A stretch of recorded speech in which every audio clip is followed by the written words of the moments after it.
I will call the meeting to order then. We have a resolution number 27-25. Be it resolved that the meeting be convened at 7 PM with Mayor Ray Muirhead in the chair. Moved by, Mike, seconded by Debbie. Back and forth, like Yeah. Bill and I were together. All those in favor? Yeah. Opposed, that is carried. We have roll call. Muirhead's present, Kalinowicz is absent, Ray present, Sudak present, Youth Councilor Boganis is coming apparently, eh? Yeah. Okay. We have the adoption of the agenda. We have resolution number 28-25, be it resolved that the agenda for the regular meeting of February 11th be adopted as circulated. Moved by, Me. seconded by Mike, Mike. Mhm. Any additions or deletions? I don't think so. Seeing none, all those in favor? Opposed, that is carried. With the adoption of the minutes, we have resolution number 29-25, be it resolved that the minutes for the regular meeting of January 14th, 2025 be adopted as circulated. Moved by, Mike, seconded by Debbie. Any errors or omissions? Anybody notice? No? Okay, all those in favor? Opposed, that is carried. We have a delegation with us. We have Lori McNevin from the library. Welcome. You're first on the delegation list. I get to go right away. Sure. Okay. The floor is yours. Awesome. You know everybody here, you know. I think so, yeah, like Sudak, Debbie, Ray, Mhm. Ray, yes, Yeah. I'm Ray Muirhead, yes, Good. and Ray, yes, I'm crazy lots of time. Yeah.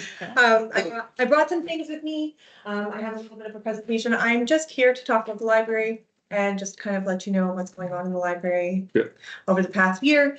And I'd like to make this kind of a regular thing, like that I come kind of once a year and just be like, hey, this is what we did this year. awesome. Because I like to share. I Yeah. like people to know what we're up to. Good. I think you all know me. I don't know how much you know about me, so I'm gonna kind of introduce myself a little bit and tell you some things about me. I'm Lori McNevin. I'm my mom. I have 3 kids in this community. One of them goes to school at Crocus Plains in Bradley. He's doing one of their programs there. One of my kids is at the collegiate, and one of them is at RJ. So I'm kind of all in all the places there. I'm married to a first responder. My husband is an RCMP. He works with FIS out of Brandon doing forensic identification services. I have a master's degree from the University of Windsor in English literature and history, and I'm working currently on my master's degree in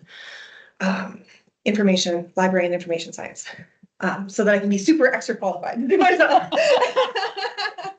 I just like school, I just like school. So I really there's things that are really important to me. One of them is my family, one of them is my community, and one of them is learning new things, right? So when I'm working on something, I like to think about it all the way through. I like to look at things from all angles. So kind of what I've done here in this presentation is I'm thinking about, if I click this, is it going to move to the next? Sure. Is that how that works? Okay. Is what I've been thinking about here is what libraries are for, right? I've lived here in this community for 10 years. And I've been a librarian this is my 5th year that I'm moving into being a librarian. So I've had a lot of time to think about this, a lot of time to explore all the ins and outs of this, ask lots of really annoying questions. And so I sort of feel like I have a little bit of a handle on what libraries are for and what our library, like the function that our library serves in our community.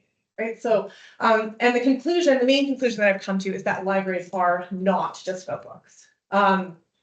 And I mean, obviously libraries are about books. We have lots of books, but that is not the main function of them. So I'm going to talk about a whole bunch of other things that our library does. And I just want to start with a caveat that we're not getting rid of the books. We're not going to stop having books. Books are obviously important, but we're also doing all of these other things because as the world changes, technology and all of those kinds of things are taking like a bigger place on the world stage, and so they're going to take up more space in our libraries. So one of the main things that libraries are about is literacy, right? And when we think about literacy, we usually think about books. And so obviously we have the books, we have all the different kinds of books, we've got the large print books, we've got the small print books, we've got the easy to read books, we got all that kind of stuff, right? But there's other kinds of literacy, right? So there's There's social literacy, which is your ability to interact with other human beings who are not the same as you, right? And there is technological literacy, which is your ability to use information technology, to use it well, to use it to accomplish what you're trying to accomplish, like not just, turn it on, find a game on the internet or whatever, but to like actually use it in a useful way. And then community literacy, which is like your ability to understand that you're part of a community, that you're part of a larger group, and to contribute to that group in a meaningful way. And so those are all things that we're working towards in our library as well, right? So we do a lot of stuff with kids, right? But we do a lot of stuff with other people too. So some of the examples of some of these things in here is some of the games and programs that we run in our library are, I don't want to use the word forcing, but they are forcing the kids in a way to interact with each other in ways that are not simple, not easy, right? So if they're playing Dungeons and Dragons, right, they're going to be learning leadership skills. They're going to be learning how to participate as part of a group towards a larger goal. If they're sitting there playing chess with someone who's significantly older than them, which does happen. We have 5-year-olds playing 70-year-olds playing chess in our chess group, right? Then you're interacting with someone that's not somebody that you see every day, right? And so you have to navigate those boundaries of like, you've got multiple decades between you, huge amounts of difference in experience, and you're still needing to interact and you need to figure out how to communicate towards a goal of playing a decent game of chess. So those things are happening in our library. And then the technology is happening in our library too. We have all the different kinds of technology, but we're not just, handing out iPads, right? We're also teaching the kids how to work together through Minecraft Club. We're teaching the kids how, when they have a question, like how do you find that answer? How do you, if you look something up on ChatGPT, how do you find out if it's true? Right? So though that kind of technological literacy is something that we're working a lot towards, and it's something that I'd like to do a lot more. And then the community literacy is that where when you come into, like, that's what our programs are about, right? Our programs are about bringing people together in ways that are meaningful to the community. So, the garden club is all about people who get together and talk about their gardens, and they want to contribute to this and they want to share that. And we're sharing seeds through the seed library. And that makes it brings the community together. It brings different people together in different ways. We have a lot of other programs too that would be good examples of that, but I don't want to keep you here all night. So these are some of the ways that we're working toward community building in our library, because that community literacy is, as I said, super important to me, right? Community is a huge thing that I think that we can all agree on that, right? All of us. So the way that we're contributing to the community building in our library is we're providing programs that are directly serving the needs of the community. So I'm constantly talking to people, asking people, what do you need? Like, what are you, or that's what's in the back of my mind when I'm interacting with people. So if I have 12 people who come into the library over the last year, over the last 6 months, and they're all seniors who've asked me for help with their phone, which is a real thing. That's a real thing. And so now, I'm working with Debbie from Service for Seniors, and starting tomorrow, this is going to be a huge thing. I didn't realize how big the thing it was. I'm teaching a technology for seniors class, right? So it's every Wednesday. It's for 2 months. People bring in their device, and we're going to go through, this is how you use your device, with themes on different subjects. So tomorrow is intro to your device, right? Like find your way around, that kind of thing. We're going to do features, we're going to do all that kind of stuff. And so we've done that in a whole bunch of different ways. We have a lot of kids who come in after school to meet up with each other. And I think that's just because there's not a lot of places where you can just be, right? Where you don't have to pay, where you don't have to be there because you're playing hockey, where you don't have to pay for food, where it's not like, what are you doing here? Like, go home, right? The library is a place where, as a community member, you're entitled to be there just because. And so that's another way that we're providing kind of an important community service. And there's and all of our programs are geared to that in one way or another. So we have the seniors tea, we have chess club, we have all of those different things, and those are all kind of focused in different ways on serving different community needs. The other way that it's I'm really working towards community building is that it's a safe place to ask questions where you can find the answer that you need, right? Because where else in town, where else anywhere really can you go in and be like, I need this piece of information and I don't know how to get it? Because accessing information is what the libraries are really about, right? It's not just about books, it's not just about whatever, it's accessing information. So you can go into the library and be like, I don't know how to get a park pass, and I can answer that for you. I don't know how to file my paperwork for my taxes. I can get that information for you. I don't know how to send a fax because where's a fax machine? I can get you that. I can get you that information. I also know where all the things are in town, right? So like the library is a place where you can look for any piece of information. I might have that information, but I can provide you with the means to get that piece of information, right? So it's a place where you can walk in, you can ask any question, and I will find you a way to get the answer. And that's, I think, a really unique thing, right? And then also we have, in a really meaningful way, direct access to tools and information. So it's not like I need to file my government paperwork, I don't have internet and I don't have a computer. It's like, well, here's the website that you go to file your government paperwork, here's a laptop, here's an internet connection, right? So so that not only are we providing access to the information, but also the means to use that information. So that just segues nicely into access, right? Because the whole point of all of that is access to information. We're accessing the collection, right? Which is our books and the other things that we have there, like the Chromebooks, the iPads, the radon detector, the telescope, the games, the puzzles, like we have all of these things, right? So we've really grown our collection to be kind of outside of just, you know, your regular everyday books.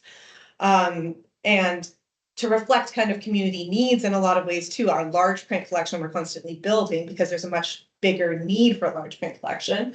You know, our nonfiction collection is changing in a lot of ways because people don't go to a book to be like, how do I build a shed, right? They go to YouTube, right? So we're not going to have a whole bunch of books on how to build a shed, but we might have other kinds of books in our nonfiction collection. And then we're also expanding our ebooks and our e-resources so that, you know, rather than having to pay for an Audible account, you can access Libby on your phone and you get free audiobooks, right? That's the thing that your library card can do for you is free audiobooks. Like why pay for Audible, right? When you have that already.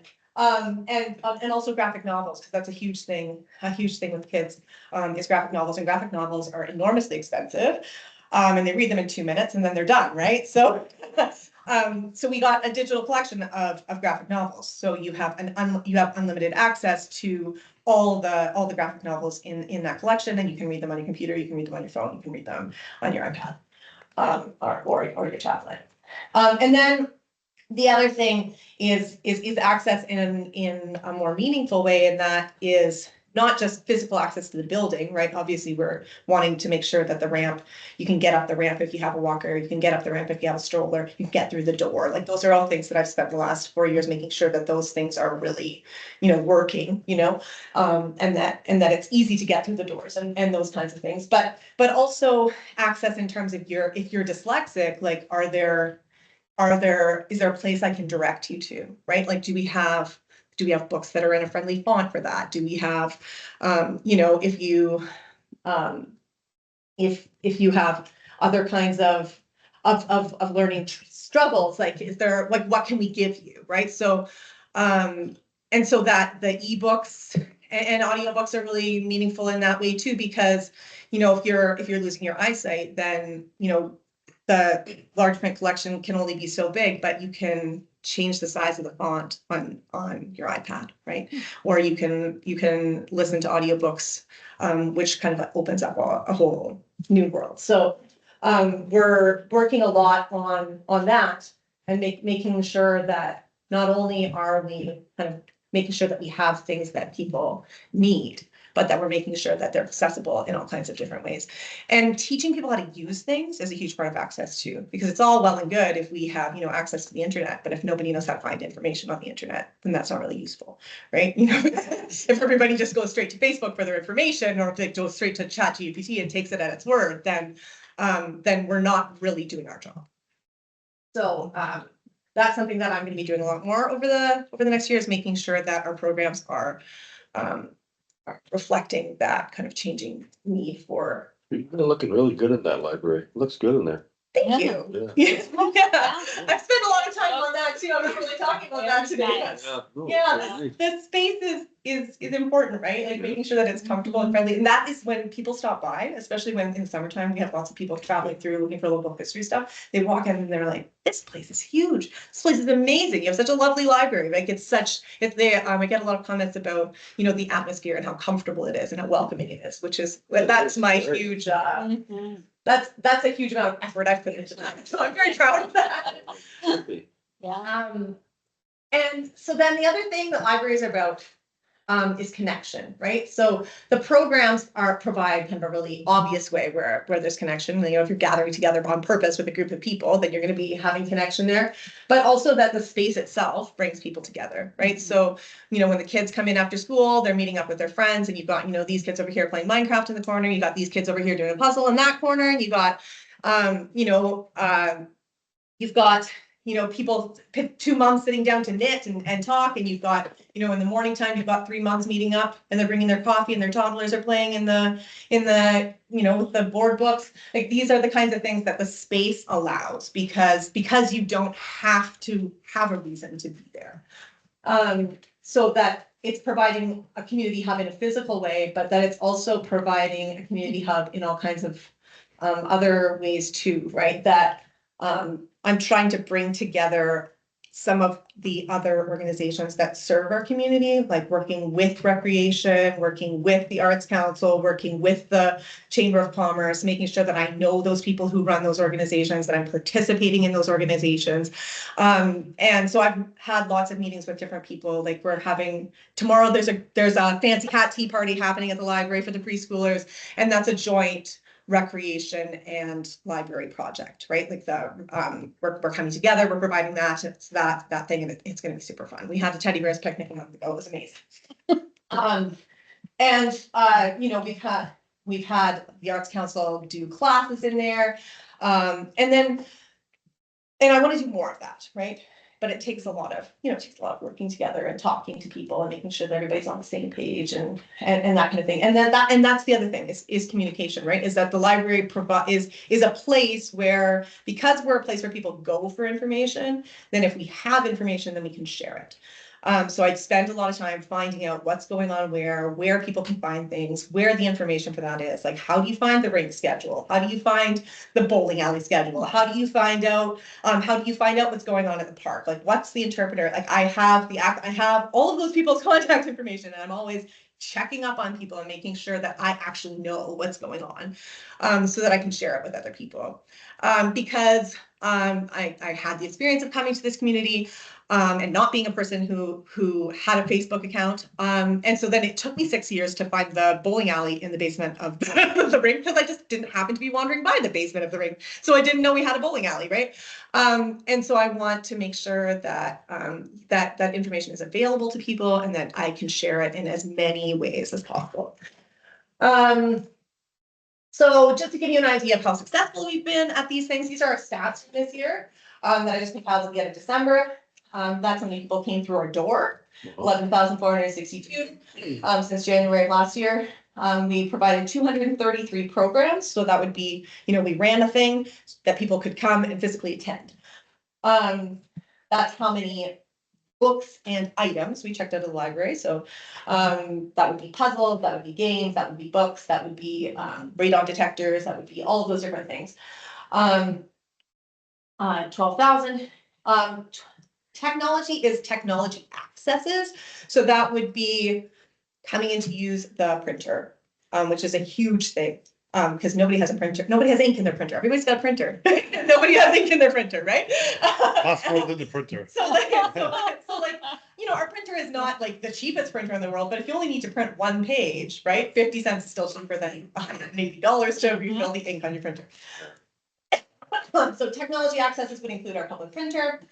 It includes, using a public computer. It includes using the 3D printer. It includes I've totally lost my train of thought here. What else does it include? Any kind of technology that we have in the library, the smart projector, Did you say the anything that- 3D printer? yes. I didn't know you had that until just now. Yeah, and you guys also did coding with kids a little while. Yeah, ago we, too, yeah, right? we Yeah. did coding last year too. That was one of our programs Yeah. that we did. Yeah, and that is so fun. Yeah, they love- I heard it did a big hit. Yeah. Yeah, I love teaching coding. It's so fun. Yeah, so that's people coming in. Oh, and the fax machine. So like, we don't have a fax machine, but we have the ability to send faxes.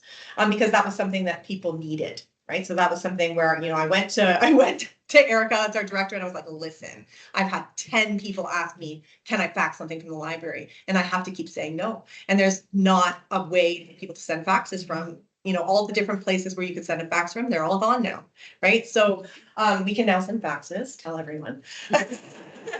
There's a surprising number of people who need to use fax. And then registrations, that is the number of people who have active library cards right now. So that number there is something that I want to work on because we're serving a population of 4,000, maybe a little bit more, 4,600, I can't remember the exact number. And so that's only a quarter of the people who could have a library card. So that's that 979, that's what you're talking about, the library card? Yes, that's how many people have active library cards in our branch right So now. is that up from previous years or is that Yes. whatever, was it? Yeah, it's up. And the majority of those, are they like adults or like mostly children or? Yeah, I adults. can find out, for you, but I think it's probably about half and half. Half and half, okay. Yeah.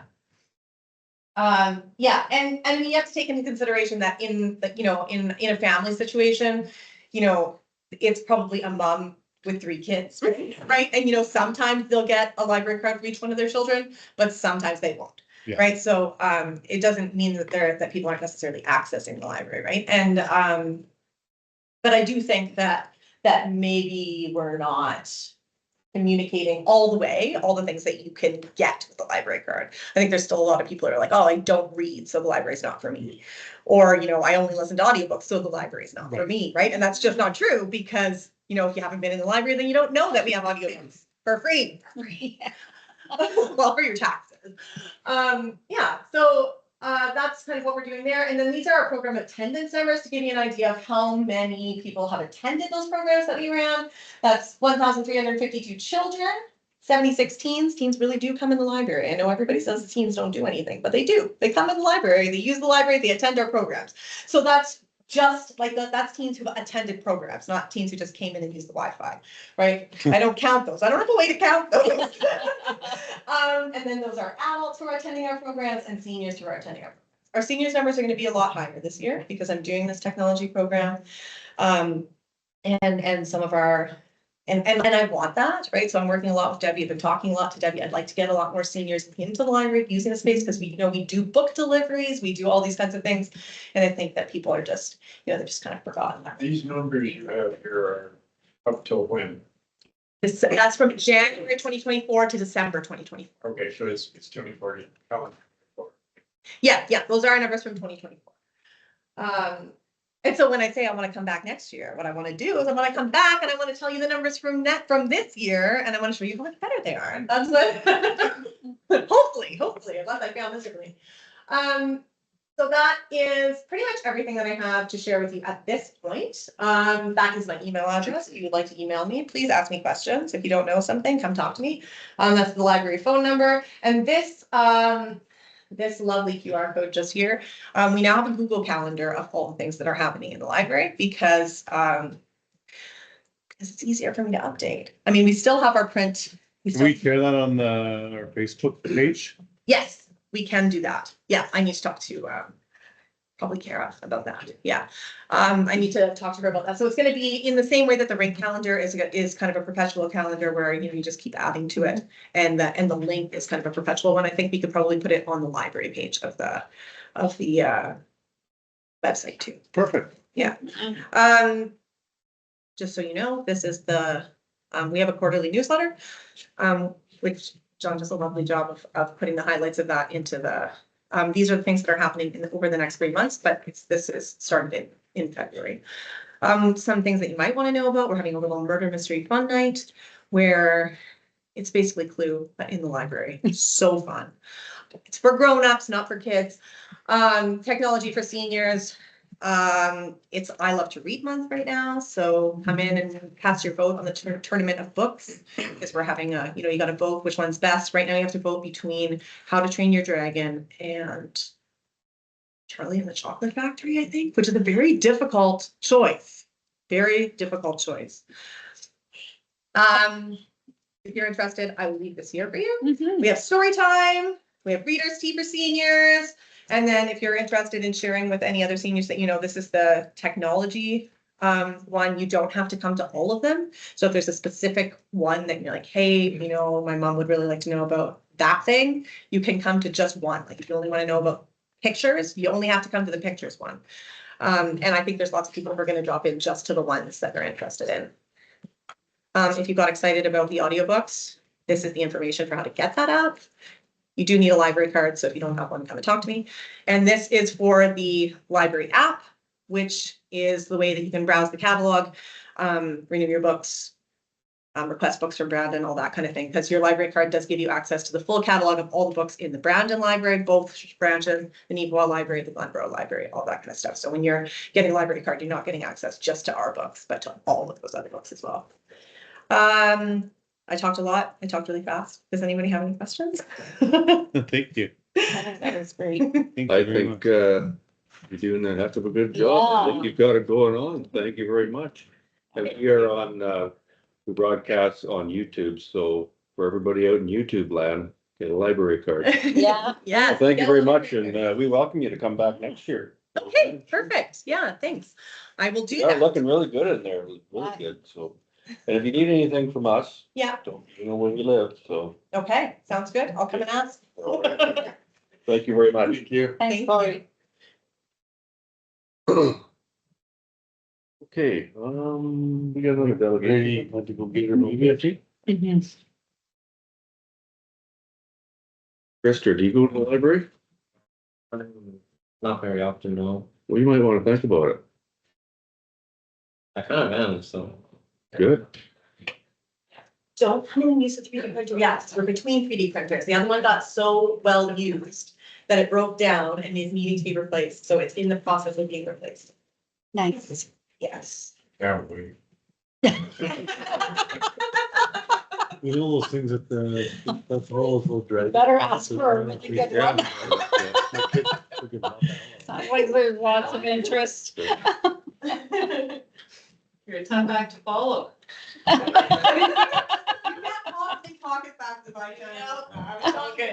do you guys like to be? Hi. Yeah, anywhere. Hi, Welcome, Lisa, how are you? I am good, thanks. Good. I know everybody. I'm Lisa Adrianson. Mike. Or info.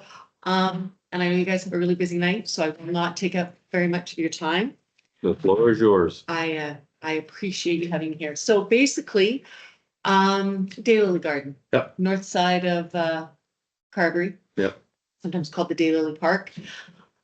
Just kind of thinking, spend a lot of time out there. I love it. I'm extremely passionate about it, but thinking need to find a path forward. Right. Donna Chandler and myself and two girls from Acadia kind of do the majority of the work. But anyway, just thought I would open up the floor to a discussion. I don't even know kind of where to begin. Okay, We so, do spend an obscene amount of time out there, which I know can't be replicated. So, no, I was just gonna ask you, just going forward, because we talked a bit on the email. Yeah. about this. So if we are planning now on going forward to get somebody else or figure out a plan how we go forward. Yeah. Are you still going to be involved, you and the other people you talked about? I'm totally open to it. So, because I was bouncing it off Tom, my husband, and he kind of said, nobody's gonna want to work with me, have me tell them what to do. You just need to walk away. But the other part of me is like, I do enjoy it and I am passionate. I have no problem working with someone else. I have no problem with, I thought, like I was saying, a 2-year kind of plan. Yep. If you wanted, I don't know. I am open to anything. I'm just trying to think what would be the easiest. Well, first off, I think all of you are doing a hell of a good job. It looks really good. We've had compliment after compliment on it, and I mean, it's evident when people go get their grad pictures taken there and so on and so forth. So we don't want to lose you. So, whatever capacity you want to stay, we're more than welcome for you to stay, but I hear what you're saying. I mean, we have to make a succession plan, I guess, of sorts. And I'll be the first one to say, I don't know how to do that. What do you think?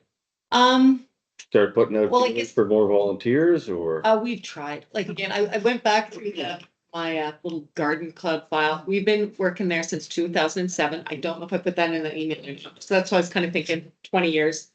Yeah. I'd hang up my hat in 2 years. We've tried everything. And even my friend group, I'm like, hey, come on, nobody wants to garden. And if Right. they do, they're doing it in their own yard. Yeah. Like, let's face it, it's physical labor. Yeah. And it's volunteer. Mhm. No, nobody. Communities in Bloom, I sent them out a quick little message just to say I was talking to you guys. They've lost more members, Yeah, that's what it's going with it. right? Like, it's really, gardening is a really tough sell. People love it. Yeah. I'm always amazed when I'm out there, like, hey, you're doing a great job. People will point out the weeds I've missed. But, you know, and they'll You're say, kidding, hey, don't do that. I'm so funny. I was out there one day and this person came up to me, you know, really got to work on, yeah, that one bed over there. It's like definitely got weeds. I'm on it. It was on YouTube. My mother-in-law Karen Fraser likes to do that. Yeah. You know, we try, and it's country guys, but it's driving in, and I find that, like, I spend, it's 20 minutes you drive in, it's kind of it's a time commitment. But yeah, if you can convince your mother-in-law to come, I mean, have at it. And the thing is, it's always been open. Anybody that wants to come out and volunteer, and I'm just not good at encouraging volunteers. So that's where we've tried it. We've used to put the posters up. We, back in the Penny Shaw days, Yeah. advertised it in the paper, put up posters. Nobody would come, like Mhm. literally nobody, right? Which is fine. I guess when it comes back to, and again, I'm talking too long already because I know you guys have a long night ahead of you. If you had the town guy, like, I don't know if that's something they can take more on. I know Neepawa's got a green team. Their gardens are amazing and it's all done by town guys, like incredible. Anyways, I didn't know, but I get it. They're busy. They mow the lawn, they do the hedge. We appreciate that. Maybe they could start pruning. That's huge. I mean, it sounds ridiculous, but you're constantly cutting down, Yeah. cutting the I'll just mention Yeah. the green team, the town people, they're not town, like they're 50-50 join with the RF. Okay, yeah, So like the thing is like another entity thinks sometimes that park belongs to us, right? So when those Okay. people get used for that, oh, I see. then right, we yeah. get, so you like, Okay, again, fair. another talk would be with them as well. Because Okay. that's the problem we have with that. right? Okay. So like the town itself has the 3 public works employees and like that's it. Like Okay. those are our the 3 employees for the public town of Carberry. The other ones Okay, are so there's only 50-50 3 joint. guys. Okay, so I Yeah. guess the 50-50 guys are out of commission because it's really on town land, so how do you sell that to the RM? They Yeah, don't care, Kind of. right? that's pretty They have much, not given you- to tell you the truth, right? To tell you the truth, right? So when you see them That's 3 around, town guys, so that's where Yeah. I'm like, yeah, where can we go forward? Do the 3 town guys have any time for green space for helping communities in bloom or the garden? well, the summer we do get, if we get them the Do we- 2 green team members like for the town. Yeah. But the majority will be with usually parks and that mow the lawns and stuff. Yeah. And then we have our public works guys that will do the ditch, whatever, right? But And we have had discussions in the last couple of years about a community gardener position as well. Yeah. Where, it could be a student, but ultimately it's somebody that really likes to garden and wants to get a little bit of money for doing it.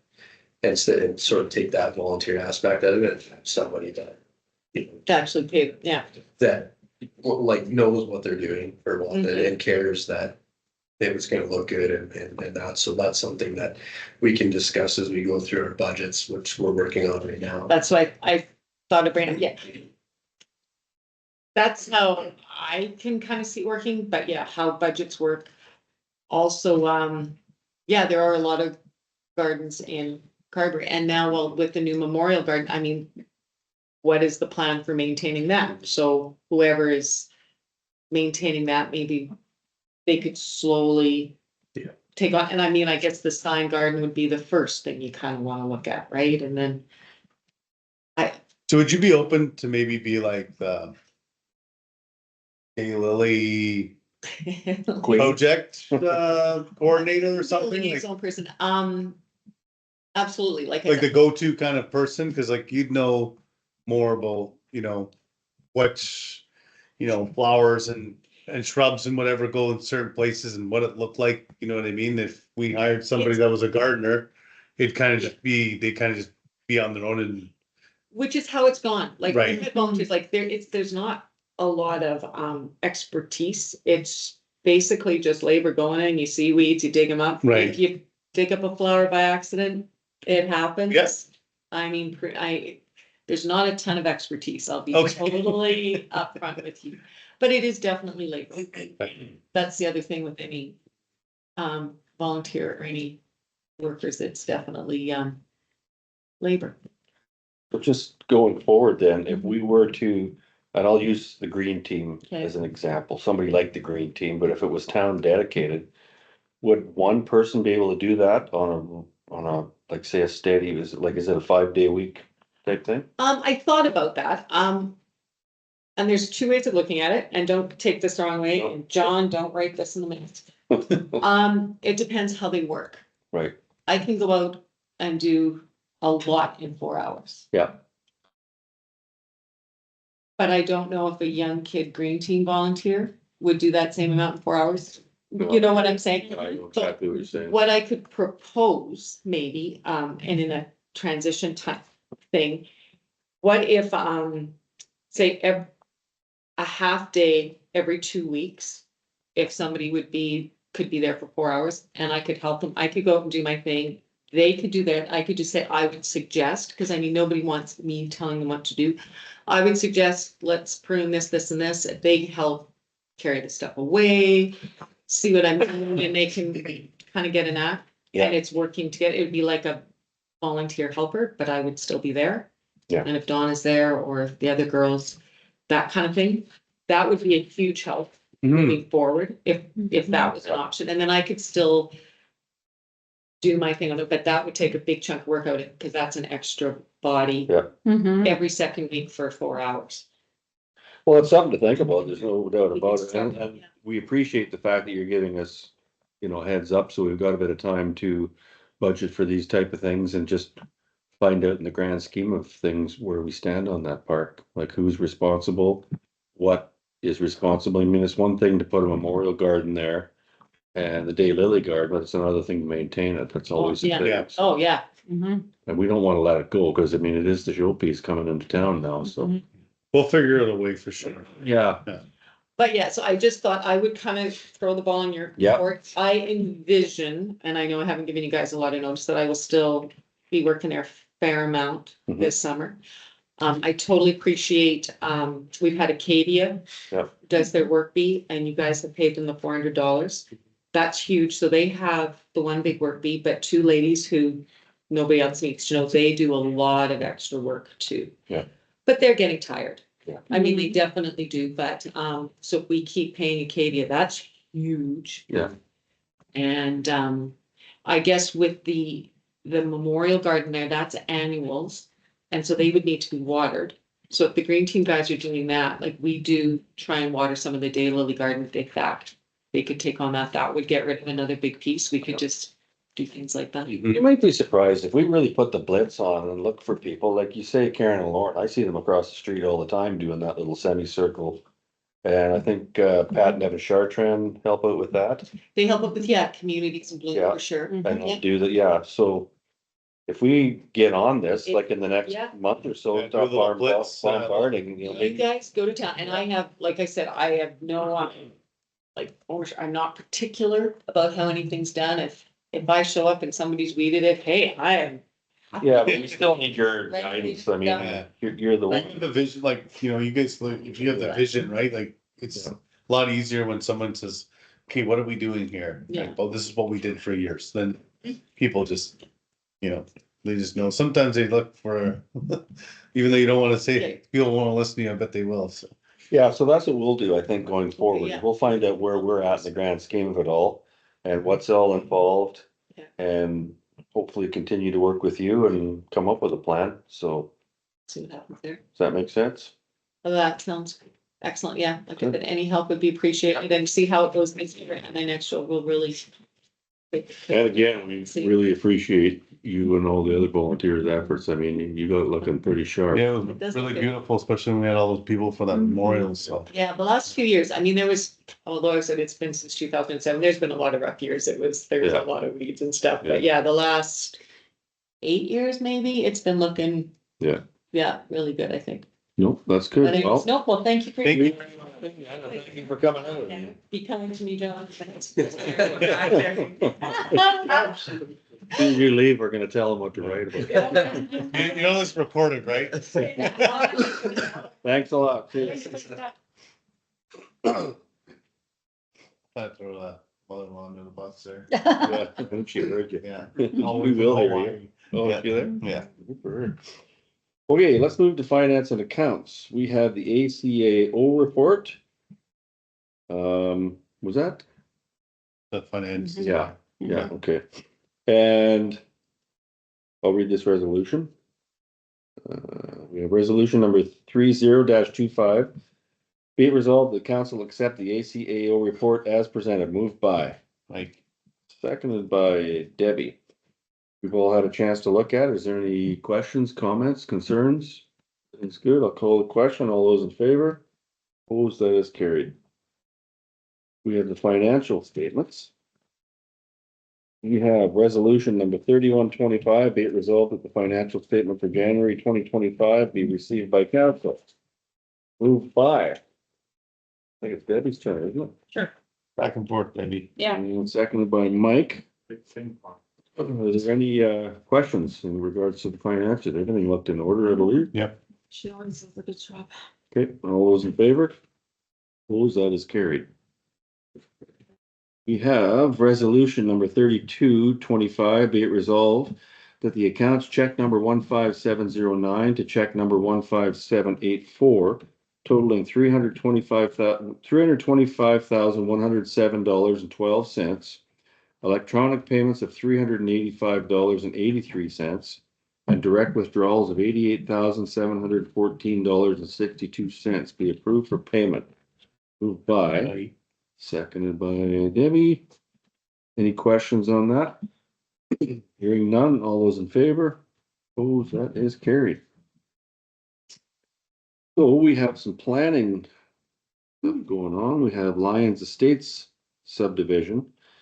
We have resolution number 33-25. Be it resolved that council approve the subdivision application for Carberry Lyons Estate Limited, community planning file number 4407-24-8691 as presented and without conditions. Moved by. That is Debbie, seconded by Mike. Okay, we all had a chance to look at that. It's Yeah. four out there. They want to split it into 3 separate parcels. Right. One to be developed, the other one for what's now the Otter Mhm. one, and the other one for Lions. So has anybody got any questions for it? I think it's pretty straightforward. What was it subdivided for? Is it residential, commercial? Some of it's both. It's both, Andrew here, Yeah. proposed land use 6B, it says commercial and industrial and multiple families, so. So I think with the Lions Estates, at one point they wanted to do a second phase on there, so that might be so Okay, for residential multifamily. They haven't got it yet, but I don't know if they will or not. yeah, The commercial would be that strip right along the highway, right. you know, where Yeah. the sign shop is, there's an empty spot. Yeah. There's talk of commercial stuff there, Okay, and then the Otter. I guess that's what I was wondering, whether Yeah. if that empty space was gonna be residential as well, or it's zoned commercial, Yeah, I think along the highway would be commercial. commercial. Yeah, I'm Okay. just trying to get the map up here. Yeah. Yeah, I was looking at it to see. There's the split there. So what are the 3 parcels going to be split into? You see on the left-hand side, that lot 1, is that lot 1? Yeah. that's along the highway. That would be just north of where you live, Krister. Okay. And that's commercial. And then if you move over to the top big one there on the right-hand side, that's the Lines. Lions Estates. It would be residential. There's the existing Lions Estates there now, and if they ever wanted to add on, there's room. And then the one at the bottom there is where the Otter Group is now. So they just wanna split them all off for possible future sales, development, that sort of stuff. Okay. And it's gone to community planning, and Devin Dietrich sees no issues in it, and I think it's gone through all the easements, caveats and that And sort of stuff. that first lot there, is that just for any commercial use or is that, what is that first lot for? Well, whoever wants to do commercial, I think at one Okay. time, maybe years and years ago, there was maybe word of putting possibly a hotel on there, but it never materialized. But I mean, at least it's zoned that way, so it can do something. Good. So does anybody else have any questions? You, Debbie? No, I'm good. Okay, call the question. All those in favor? Yep. Opposed, that is carried. Just, Christopher, when you make commercial in, you can't build residential and it has to be commercial. Yeah, I get that part, yeah. Something like what Main Street is here. Commercial is own district. Yeah. Okay, the next one we have is the Witherspoon subdivision. We have resolution number 34-25, be it resolved, the council approve the subdivision application for Carberry Lions Estates Limited. Sorry. Wait a minute. Todd and Darcy Witherspoon. Okay, let me reread that. I'll just, So the Carberry Lions Estate should be out, right? Yep. And Todd and Darcy. I'm gonna start that again. So we have resolution number 34-25. Be it resolved, the council approve the subdivision application for Todd and Darcy Witherspoon. Community planning file number 4407-24-8700 as presented with the following conditions. Witherspoon. That a variance order be obtained for proposed lot 1 to reduce the required site width from 50 feet to 38.62 feet as necessary to ensure compliance with the zoning bylaw. And 2, that a variance order be obtained for proposed lot 2 to reduce the required site width from 50 feet to 27.73 feet as necessary to ensure compliance with the zoning bylaw. Moved by Mike, your turn. Mhm. Seconded by Debbie. So this one also is fairly straightforward. They basically want to split that building down the middle for future sale, ease of sale for. It's got 1.5, Yeah. rent the other half or Yeah. something, yeah. So, and then Devin Dietrich, he has no issues with it and it's complied with all the others, so. Has anybody got any questions on that? No. No? Okay, all those in favor? Opposed, that is carried. We will go to bylaws. We have the end of employment expenses. We have resolution number 35-25, be it resolved that bylaw 02/2025, being a bylaw to establish a reserve for end of employment expenses, hereby be read a third time and signed by the mayor and CAO, sealed and become law. Moved by Debbie's turn, seconded by Mike, and this will be a recorded vote. We all understand what this is about, just putting a reserve fund for retirees Yep. and, Yep. Okay. So we will take the vote. R. Muirhead, I'm for. W. Kalinowicz.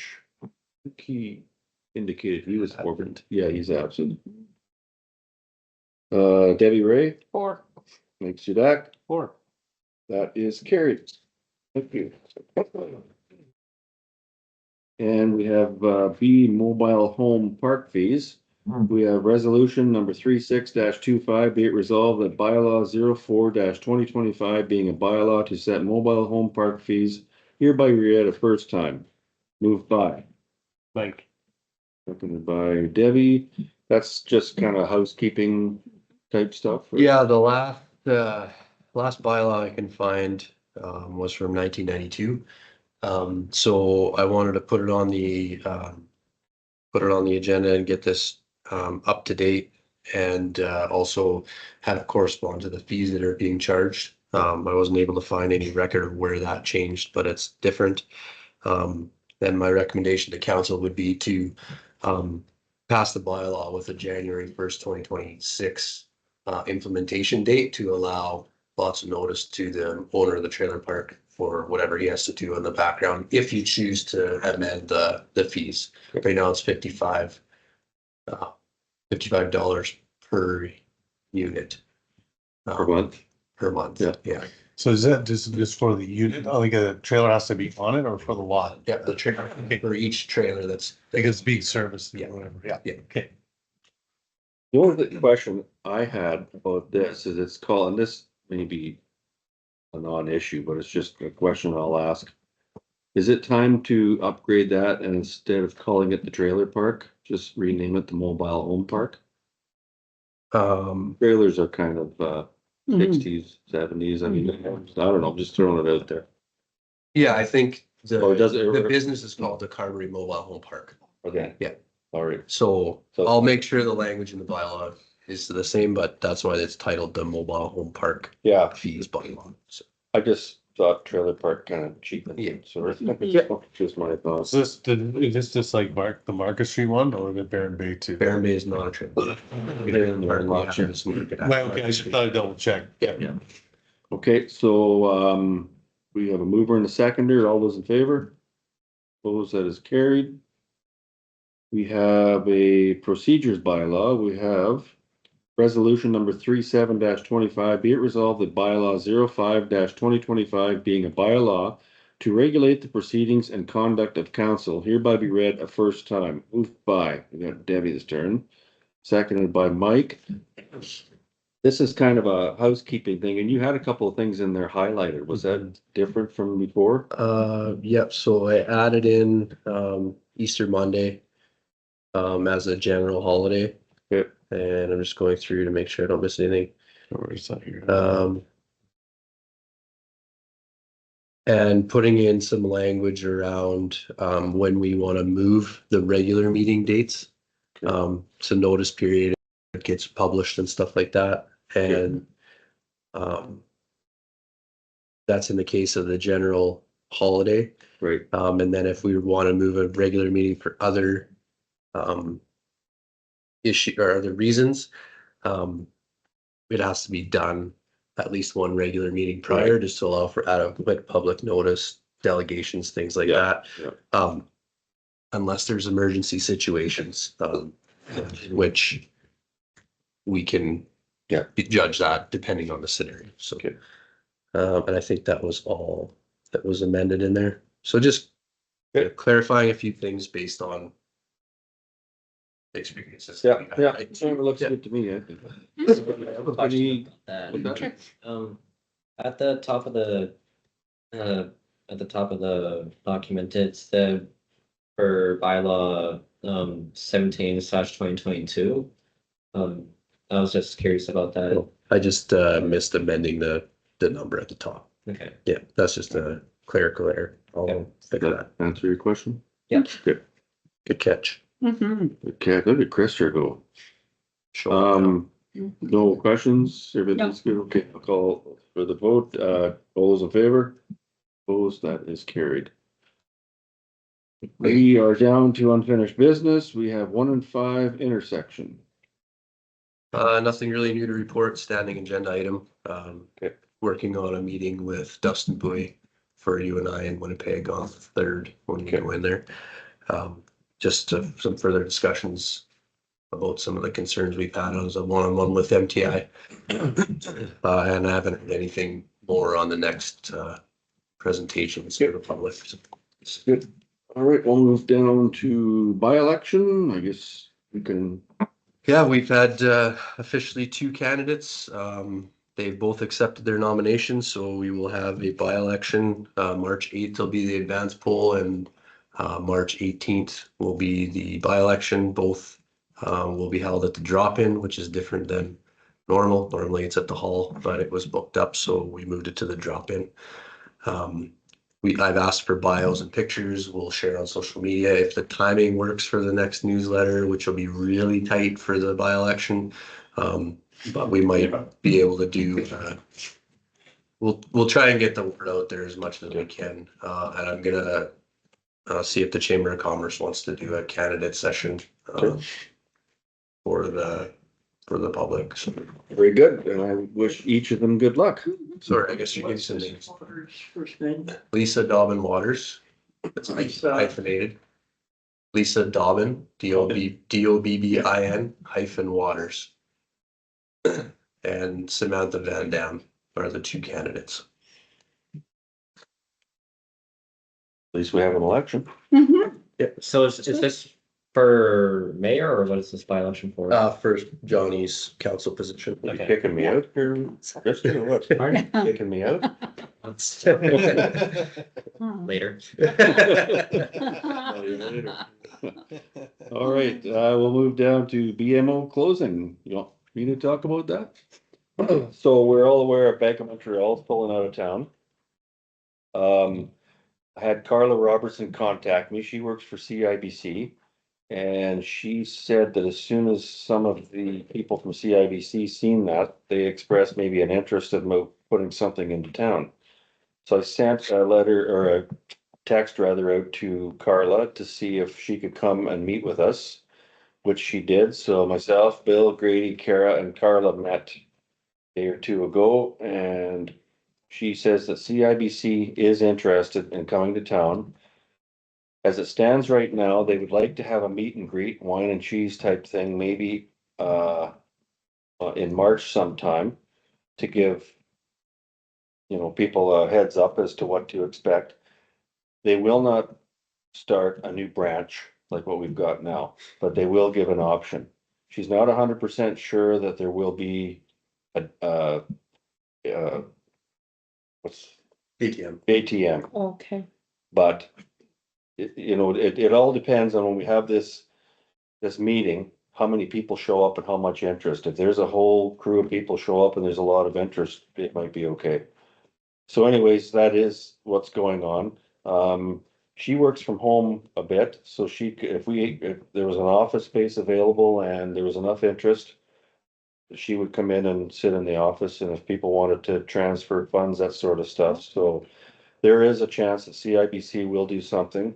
And in that context, Grady had mentioned to Kara, we should send out to all other banks too, just to see if they're interested instead of closing our options. So Kara's got a letter written, ready to go out to all the other banks. And the window of opportunity, BMO wants to do their meet and greet type thing at the Bank of Montreal in March 5th, I believe. Mhm. So in order to get going on this, we would like to have CIBC get going on this. And she said, let's get the word out. So everybody out in YouTube land, I think tentatively she's gonna get back to us when it's good in March, preferably the same day the BMO is having their meet and greet. And we'll go from there. We're gonna put it on our social media, so spread the word. If anybody's interested, come out and I would have thought, yeah, they would have left the machine, they got rid of the branch at least, so people could deposit checks and stuff, but. they don't wanna do anything. I think, did I tell you last time about Kristen Kennedy, the regional VP calling me from? Well, she called me. She's the one that sent the letter. I tried to phone her. She wasn't in. I left a message. She called me back. And basically said the decision's been made. I came at it in the fact that I wasn't rude or crude on the phone, but I said, this is not gonna go over with the townspeople. This is, Bank of Montreal has been an institution on Main Street for 100-ish years. And I said, it's gonna be such an inconvenience for people, especially older people that just are used to going in to the local branch to ask questions, do their banking, whatever. And now to navigate Brandon, especially in that cesspool of a Rosser Avenue, who's gonna wanna do that? Not me. And everything else that goes with it, so it didn't seem to go far. I said, we as a town are not gonna take this line down, and I spoke to Grady and, hopefully send a letter out to somebody higher than she is and say, this is a well-to-do community. With the surrounding area, the growers, the business people, the retired people, just everybody. Like I told her, I said, do you really realize what's going on here? But Well, now too, you keep the handy van, like, it'll get maybe more passengers with people trying to go to the bank, yeah, because they can't drive, right? So Yeah, well, that's another, kind of Well, and I said that, you know, at the location where BMO is, I don't know why they wouldn't have chose Neepawa, but the location in downtown Rosser Avenue. I said, there's a lot more players in the game when you start sending people to Brandon. Well, nobody's TD gonna had wanna to go. move, right? Yeah, they're down on 18th Yeah, Street, they you had to know, move from downtown. Royal Bank and all the rest of them, so. And if, BMO ever decided to, you know, follow the trend and move down, that's not gonna happen for a long time, so. But anyways, that's where that's at. So Kara is sending a letter out to other banks and CIBC is definitely interested. So that's where we stand on that. Thank you. Okay, thanks. Let's move to general business. Drop-in center, terms of reference. I'll read this, resolution. We have resolution number 38-25. Be it resolved, the council adopt the drop-in center terms of reference as presented. That is Mike's turn. Moved by Mike, seconded by Debbie. That's just, Grady came up with the terms of reference. It's pretty standard stuff, so I don't think there's anything out of. Anybody have any questions on that? No. Okay, I will call for the question. All those in favor? Opposed? That is carried. And we have private works policy. Resolution number 39-25, be it resolved, the council adopt policy TS01-2025, the town of Carberry private works policy as presented. Moved by Debbie, seconded by Mike. I think we all know what this is. If you want the town to do some custom work for you, just the policy and the guidelines as to where all this happens, so. Yeah. We're all good Good with that. on that. Okay, I'll call the question. All those in favor? Opposed? That is carried. I just wondered, like, what's different from the recently adopted fees and stuff like that, the town fees, also involved all the construction machinery and so on. Yeah, so this is updating the policy to refer to that fees bylaw. So the fees in The charge of the policy goes bylaw. to the bylaw. Yeah. Yeah. Got it. Our old policy had the rates in the policy. Now the policy refers to the bylaw for the Okay. fees. Yeah. Yep. We have asset retirement obligations. Maybe Grady can speak to that. Yeah, it's just something that I wanted to discuss to see, you know, it's a requirement for audit. But some of our sundry entities aren't, it doesn't sound like they're gonna be, complying with it, so that will result in a qualified opinion for us. Mhm. Which isn't a big deal, but I'd prefer not to have a qualified audit opinion. So I did take a stab at doing ours for our stuff last year. And there's some changes that need to be made, and there may or may not need to be some professional consultation on some of it, from either engineers or otherwise. So just wanted to kind of get a feel from you guys what, you know, how much you want to invest in it if we're gonna end up with a qualified opinion anyway because of our sundry entities. I'd rather be safe than sorry, Mhm. you know, like, I'd rather do that than have some come back and bite us, even if it's small. Yeah. I'd rather do things the right way. Yeah. Instead of cut corners, so sometimes cost of doing business. Yep. Yeah. Then we'll learn from it and make sure it's all kind of covered from next time. Yeah, I agree with Mike. I do too. Okay, that's what I figured, but so I'll try and get some numbers together. Okay. For budget discussion. Okay, thank you. We have reports, and it seems to me we have the youth council report from Councillor Prester. Okay, so I'm slow. I should talk slow. Don't have to go. I have a report. Thank you. and I'm going to give it. What movie is that with the sloth there? Yeah. Remember that movie? You see that movie? Zootopia, that's it. Yeah. Yeah. Anyway, sorry. So honor band just finished. It went pretty well. That was on Friday and just this past Friday and Saturday. Jazz band is gonna head to Winnipeg on the 27th this month for just some performance stuff. Grade 5s and 6s are doing a curling bonspiel at the rink on Friday. And on the 28th, they're going to be tobogganing at Valley View Hill. This week is Spirit Week. Tomorrow will be Jersey Day. Then Thursday will be Tropical Hawaiian Shirt Day. And then on Friday, it'll be the Red and Pink Day, and that'll be also the day the heart game takes place, where if a girl talks to a guy during break, then she has to give him the heart that she takes at the start of the day. God. Get ready. February 14th strikes Basketball playoffs are going to be starting over the next few weeks. And next year, we're hoping to have a boys high school soccer team.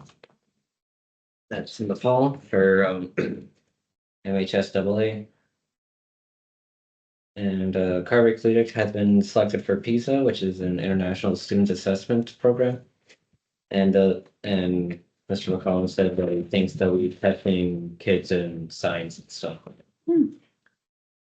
And that'll be all students born in 2009. So if that'll be mostly grade 10s, but if someone was in grade 9 but they were born in 2009, they would also be taking that same assessment. And there's a new budget for the school. They got a 3.4% increase, and they're waiting to see how that affects Beagle Plains and Kirby Collegiate. I've seen that today in the paper. That's all I got. All you got? Thank you. Great. Good stuff. Thank you very much. Did, the lady from Portage reach out to you yet? No, he hasn't. I haven't got any settles. There's a few municipalities in the province that do use counselor program, and Portage is trying to sort of get some of them together to network a bit and do a tour of the legislature and sort of build a cohort of youth counselors in the province. So Okay. I forwarded Kristen information on to them, and hopefully at some point in the near future they can get together virtually or otherwise. Would that be, that day would just be the day then? Would that be maybe something you would, go along with the new car, or? Yeah, I don't know what it's. Depends on whatever it's. But yeah, Because it's not a bus going right to. Yeah. So, yeah, Mhm. we can talk about it later or whatever. Yeah. We can talk If you go into the legislature, you're gonna have to wear a suit and tie. You got one? Or I can go with you, I'll drive you. I got a suit. Okay. As long as you're not charging, I'll be fine. Grady's Yeah. gonna give me his credit card. Yeah, there you go. We have CAO report. Think so? So I didn't provide that. I will send a note to you guys, but just a couple of highlights. I did have a draft resolution to choose our strat plan provider. I had 22 submissions. Yeah. So I've gone through sort of a top 10, which we'll talk about a little bit later. I just need another half a day to just analyze things a little bit more, but Yep. all of them, apart from a couple, were very competitive, so it didn't make it very easy just to pick by a number, which I didn't want to do anyway, and there's some that are scoring pretty high, so we do need to sort of discuss what you guys are comfortable with from a budget perspective, and then that will help narrow things up a little bit too, so it looks like we're gonna be in that 15 to 18,000, around 16 and a half, 17 is gonna be that's where the highest ranking ones are coming out at. So if you guys are comfortable from that, putting that into the budget, then that's something that will help Mhm. as well. So I know we kind of talked 15 originally, and it's close. So if you guys are comfortable with that number, I'll narrow it down and send it out as to who's going to be the provider. So all of them have really good submissions. And yeah, it's not been easy to try and rank them. So, which is great. It's not a bad problem. No, No. I know 22 is a lot. It's a lot, but yeah. And particularly when there's not,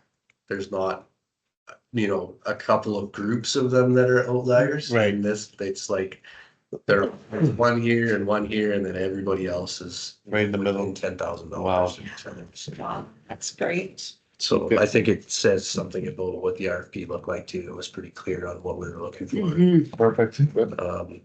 And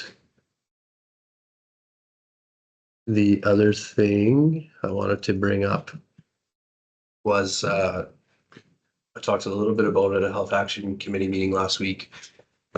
Working with Danica Fitzsimmons actually approached me, about, social prescribing. So what that is, I don't know if you guys know much about it. I've learned a lot over the last couple of weeks, but basically providers, the providers can be pretty broad, whether it's the practitioners, or say Debbie or Lori or some people that are connected in the community can write a prescription for, you know, if it's say the park pass or, you know, a fitness class or, but maybe even a library card or whatever, like, Mhm. not, it doesn't always have to be things that take money, but it helps from physical and mental well-being.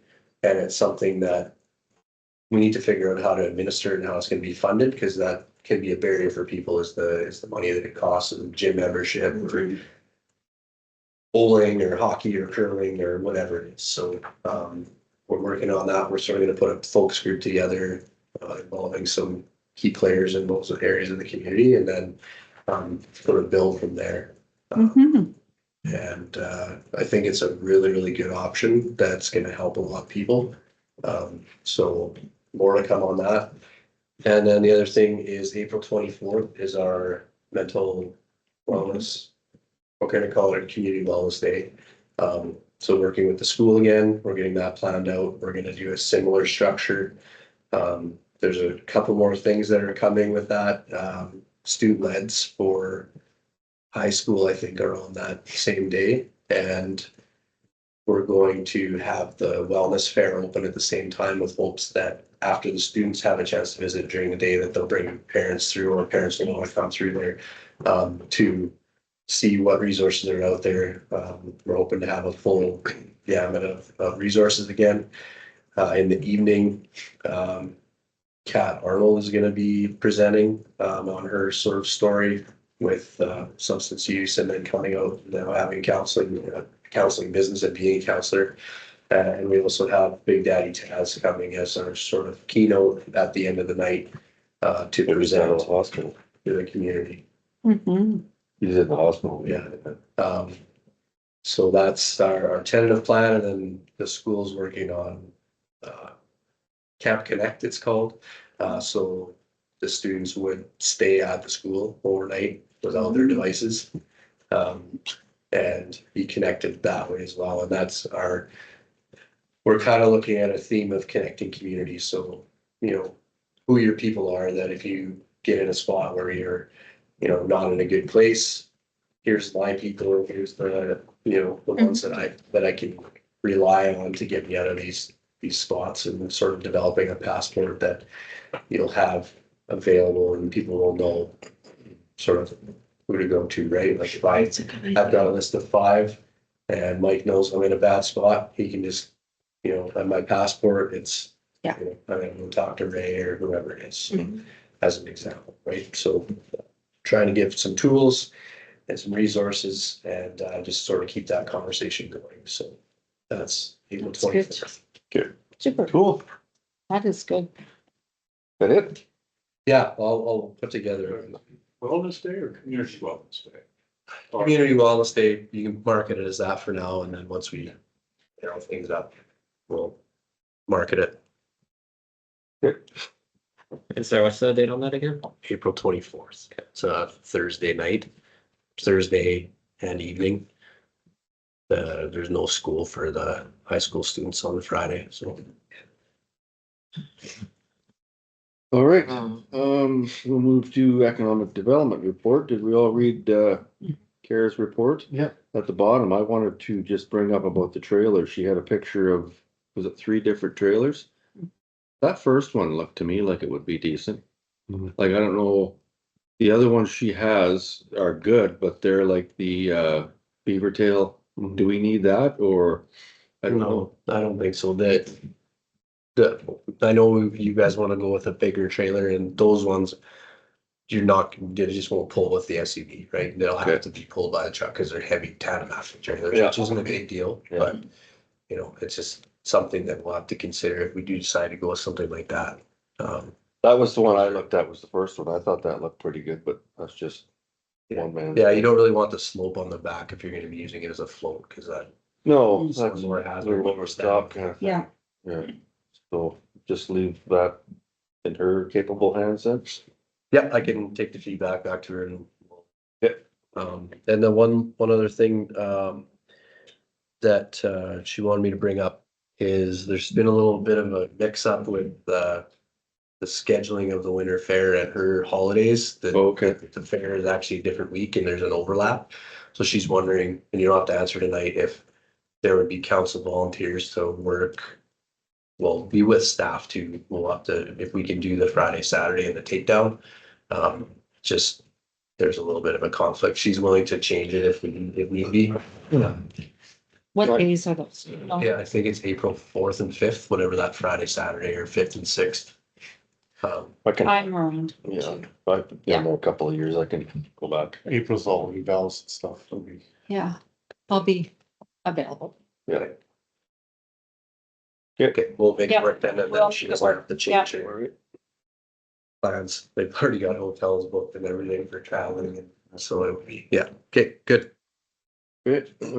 Public Works report. We had a meeting on Monday morning with the Public Works crew, just as a routine checkup type thing, so I think it went fairly well.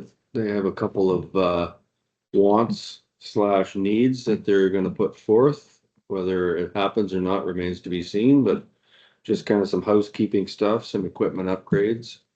We just talked, kind of drove the point home too, that now's the time if, to start thinking about sidewalks. We don't want to be sitting here in October, November wondering what's happened to the sidewalks, so get the list in there and make the arrangements and so on and so forth.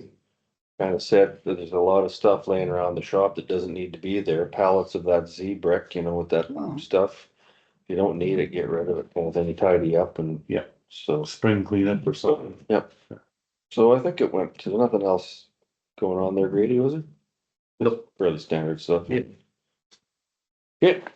And we will move to committee reports. We have protective services. Bill's not here, but I was at the last meeting, you agree? But I could touch on it. So, there was cause it came out in the meeting, there was a generous donation for a drone. Mm-hmm. So the fire department's looking into a drone. With a thermal imaging camera, so Okay. for fires, for search and rescues and stuff, so the fire department's looking into some training for that, for guys to fly it and stuff, so. I think it came out right, same thing. I No? wouldn't, yeah. Okay, and then, their fire department received their, Cascade or air filling machine to the compressor. And with more donations from the community, they got to buy a brand new one instead of a used refurbished one, so that's gonna go in the firehouse so we can refill bottles. And, there was also a donation from a family that got lost at the fire department helped save in the bush a little while ago, where they gave us 500 for the department, then they gave another 500 to Austin, who came out to help us with their drone and the ambulance service, so for that, what else? We'll have to, pass a bylaw for the drone as well. Yeah. That'll be on the March agenda. I just have to, there is no template, so I have to develop it myself. Yeah, I think when I looked into it, they'll see it was just that we're gonna look, if there's an emergency, we can fly it over. Yeah, it's pretty, it doesn't have to be too deep. I was talking to Grant about it too, so. Yeah. So yeah, that's the going news there. Okay. And then they also had a good turnout and lots of donations and stuff from the firefighters ball, so. Good. Okay, thank you. We got Public Works. Well, I just kind of gave a rundown on that. Buildings and waste management, well, we all know where we stand about attending those meetings, so we've got nothing on them. Archives, They haven't met yet. haven't met yet, okay. Arts Council, Same with the arts. It's just all this stuff is just coming up. okay. Cemetery, I think, Tricia's trying feverishly to get, a cemetery meeting arranged, but Okay. everybody's always busy or doing something, so that's ongoing. Museum, I got that next week. okay. Yeah. Andy Van Seniors. They met last week. What's that? I think they met last week and set wages for the year and Okay. stuff. So Library, Brandon's is tomorrow night and Carberry's is the week after. okay. Health Action. I don't go to them anymore, so I don't know that. I was there, lots on the go. They're looking at, what are they looking at? Forgot Bill wasn't gonna be here. Give me 2 seconds. Sure. I'll look it up. Did they ever get the wall removed in the clinic? No, But yeah,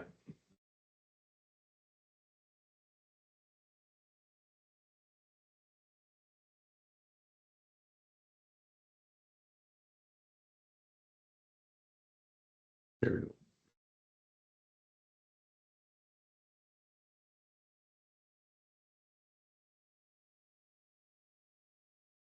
Yeah, we had the meeting with Neepawa, representatives. there. right, forgot about that. So we, That was at that one, yeah.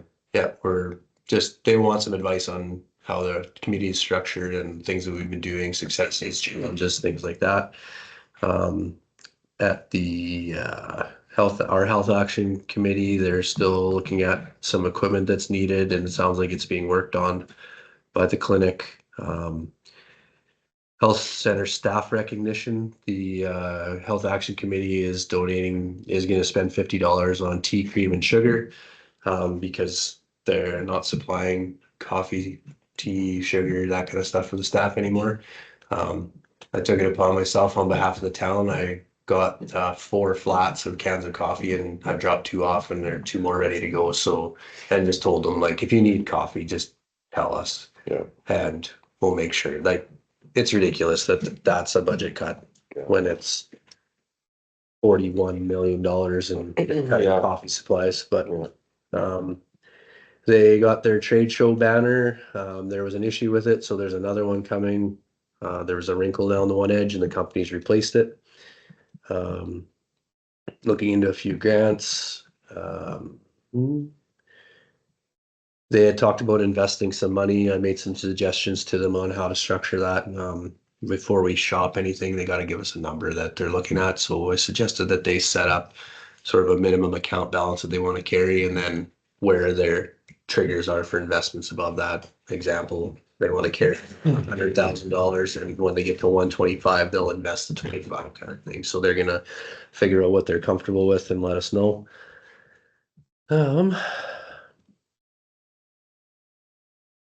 Yeah, they've got patient passports that they're putting out in the community. I think it's basically just like a healthcare information, beds and contact info and things like that. They're sitting at about $68,000 in their general account. And they've got some money set aside for the courtyard project, 21,000. Which project?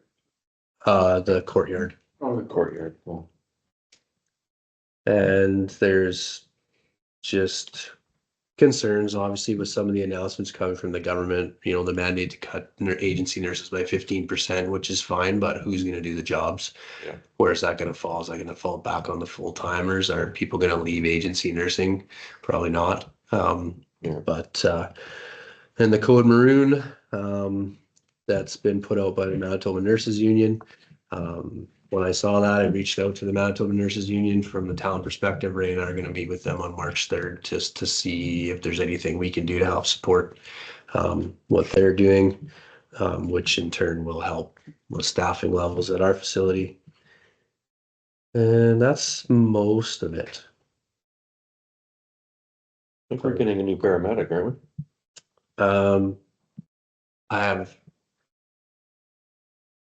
I don't know if it's official, but it sounds like, yes, there is a one to replace one that left, the start of February, so. we? Okay, that's it, Grady, for that? Yeah. Okay, planning, we have our meeting on Thursday. They're interviewing a couple of more candidates for the planner's job. Good. They're doing that Thursday as well. We meet in the morning and they're doing interviews in the afternoon. Last couple that the job was offered to, they kind of fell through, so I don't know if people are just testing the waters, throwing their names in just to see where they land or whatever the deal is, but we've got a couple of journeyman tradesmen that are interested in it. They're just tired of swinging a hammer in this type of weather kind of thing, so can't say as I blame them. So that's where that's at. Rec board, have we had a meeting since the last?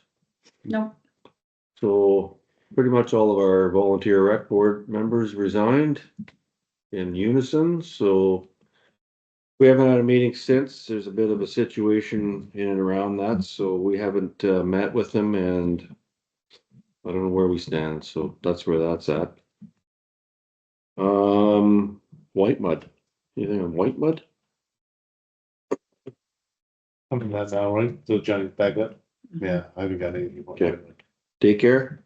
Yeah, the daycare, they're moving. They picked a name and stuff like that, What's the so name? I'm not gonna say right now. Okay. So they're looking into making sure it's their name and all that stuff, so they had the group come on and I was here for that.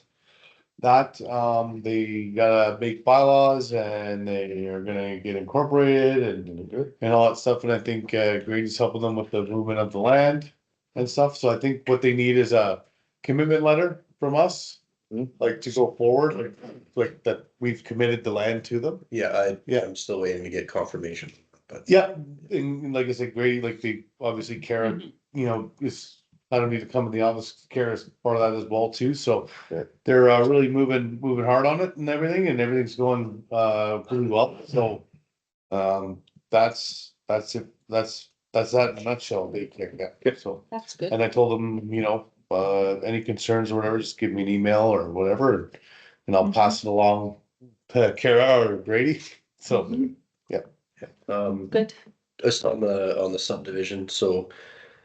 Because they're gonna be securing a mortgage with the land, we have to subdivide that chunk out. In exploring how much it's gonna cost and timelines to do the subdivision. The Stickle Avenue was never officially opened in 2014 when we built the road, so that's gotta be part of it too, because you can't have a landlocked piece without road access, so. We opened the road and now that 2 acres will border that, so it will have road access. It's not going to have road access because we're gonna share the parking lot. But that'll be part of it. It looks like about $5,000 to do both. So I'm gonna try and get a couple other quotes, but that's a survey we've been using a little bit now that, the other one that we always used to use is no longer. Carry benchmark? That's the one. Yeah. He works for Caltech now. Gold Deck, yeah. Yeah. So that's the company that I've got a quote from so far.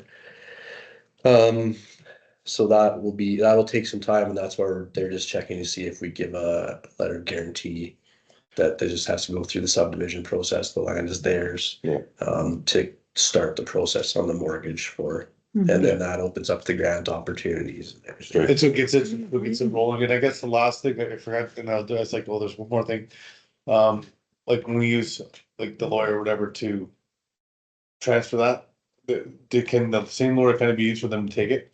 Kind of cut out the cost a little bit instead of it going from one lawyer to another and bouncing. We use Andrea for. Yeah, just for the daycare committee to use the same, to just kind of, you know, if she's doing it once, you Yeah. get one piece of paper and run and see what, Yeah. to me, cut the costs a little bit. Yeah. Okay, cool. Last one is drop-in. I haven't been to one. The only thing I know about the drop-in is they had their annual general meeting. I think everything went good, but this is one of the ones where we got enough other stuff on the go. We're kind of just Oh, stepping. sorry, I don't mean to, before I forget, sorry, guys, I meant to say the museum, the next Wednesday, is the AGM. I think you Yeah. responded. Yes. So like everybody can. Okay. come, Everybody can go. Right, and if they wanted me to That's make right. sure all council members knew about it. Sorry, I didn't mean to cut you off. No, that's fine. Yeah. Yep, good. Okay, and, that's it. So I'll read this resolution. Resolution number 40-25, be it resolved that all reports be received by council as provided or presented. Moved by Mike, Mike, seconded by Debbie. All those in favor? Opposed, that is carried. I just better write something down while I'm thinking about it. I just forgot about it. Okay, never mind. Okay, communication. Just the Manitoba EMO, we got approval of our emergency plan. We all read that, so that's straightforward. Appointment of shop stewards. Scott's the new shop steward for the union over there. And Epilepsy and Seizure Association, that was sent to me, so I forwarded it to Grady. It's just, I guess, an acknowledgement of the day, something like that. Yeah, you could do a proclamation Okay, if you choose. is that what we do or no? I think you can do it on the next meeting. Okay, next meeting. I was kind of thinking too, you know, on the board. Yeah. You know, we can, during the day, can have a slide that's Mm-hmm. purple Yeah. and whatever. So I'll read this resolution, resolution number 41-25, be it resolved that all correspondence be received by council, moved by Debbie. Seconded by Mike. All those in favor? Opposed, that is carried. I'm sorry, before we get to around the table, we discussing those, logos for the vehicles, or was that just information? That's for Parks and Rec done once? Yeah. That's more of a joint thing, isn't it? Okay, no, I just didn't know if we were gonna chit chat about it here, cause it was in that thing, I seen it like, oh, crap, there was that too, so. I didn't know if we were gonna talk about it, or if it was If just. you guys wanna provide feedback, just send me an email. Sounds good, Then we okay, can- just double check before we went too far. Okay, around the table, want me to go first? Mhm. Okay. Grady and I are going into Brandon tomorrow to meet with Prairie Mountain Health. Just as a follow-up routine checkup kind of thing, so that's what we'll be doing as FYI. Grady and I also took the doctors, Dr. Bashara and Dr. Algali out for dinner for the other day. Last Friday, I believe, wasn't it? Mhm. And just to sit down and just touch base on that, so they both seem happy here, don't they? Yep. And they were Awesome. pretty talkative about what they'd like to see and so on and so forth, so they were good. They were happy that, we're keeping in touch with them, and I think Dr. Bouchara was pretty tickled, that we would take them out for dinner and keep the lines of communication going, so Grady took some notes down about what they'd like to see and how far we can go on it, so that's where that's at. I got a call into Bob Oleanarek, he's the Shared Health. And he's gonna call me tomorrow, he's gonna call me today. It was just in regards to the X-ray machine that was down for a couple of weeks. I just wanted to know where we stood on it, just to make him aware that we haven't forgot about it, so once he calls, I'll let everybody know what he said. I signed a letter tonight, I thought it might be a good idea, Grady and I thought it'd be a good idea, I can't remember her last name, Kyra. Wilson. She was that Wilson? Wilson. She was elected the Grand Chief of the AMC. Oh, yes. I thought it wouldn't be a bad idea to send a congratulatory letter to her, just, in good shape for that, so that's what that's Good about. idea. And Chief of Assembly of Manitoba Chief. Chief. Chief, yeah, AMC. yeah. And the other thing too, I think we should start looking at, and I talked to Grady about this, and this is driving me crazy, and I think it's driving a lot of other crazy, is barking dogs in this town.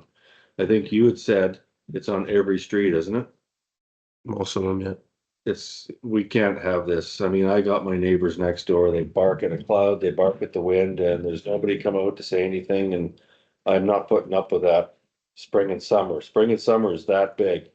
So I don't need to be able to sit on my deck drinking coffee with a bunch of dogs barking and the owner sitting inside the door and not doing anything.